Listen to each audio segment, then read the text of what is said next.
Hey everybody, today, Sacral Chakra Healing Tips. In this episode, Sacral Chakra Sexuality. I'm Heather. And I'm David. From ZenRoseGarden. .com. Yes. Helping people create badass lives. So let's talk for a moment about Sacral Chakra Sexuality. I thought you were going to say, let's talk about sex. Let's talk about sex, baby. It's just you, Mr. Q, and all that. No, got it So, now.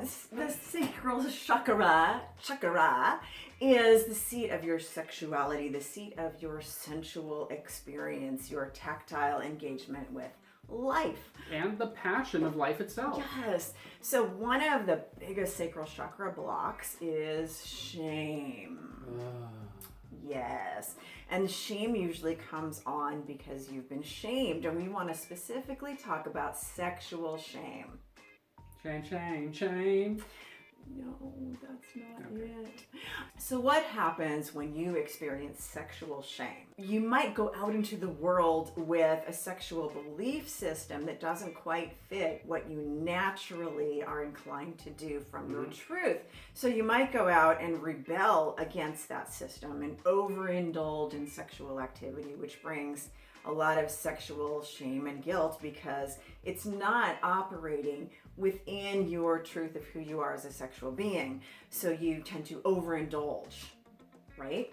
And so that overindulgence, because it doesn't feel good and it's not your truth, brings a whole bunch of shame. Because number one, you've been taught that the sexual activity outside of what you have been told was the right thing is wrong. And so because you're operating not in your truth, you're going to ping pong all the way back to shame and just repress your sexual drive. And what happens here is you get caught into this crazy wild cycle of rebel and push because you're trying to find and execute your truth.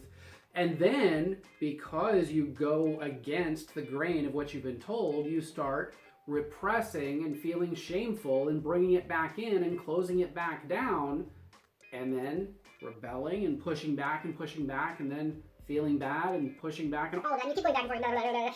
back and forth again. Yes. Because you're trying to execute your truth. So what we see this pendulum swing not only with understanding and finding what your sexual being is, your real natural sexual being, but we find this pendulum swing with a lot of things in life.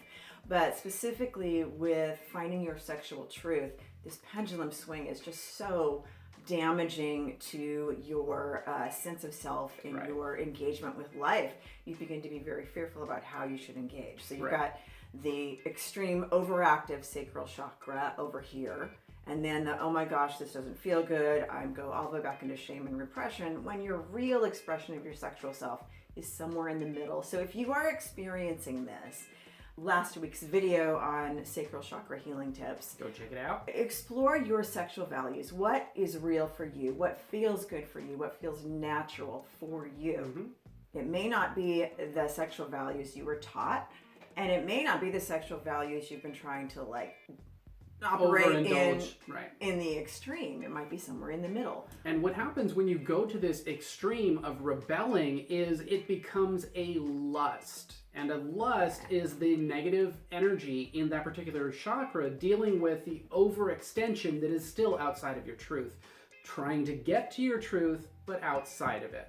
So what's blocking it is lust and shame. What opens up that sacral chakra is pleasure in balance, not indulgence. Truth, freedom. Yeah. Be you, boo. Is what I'm saying. So we want to send a huge shout out to our ZenRoseGarden YouTube subscriber, Gratified Soul. Lacey Jones, we love you. She's got an awesome channel. Go check her out for more badass life tips. Be sure to subscribe. And click that bell to turn notifications on. And we'll see you in the next video.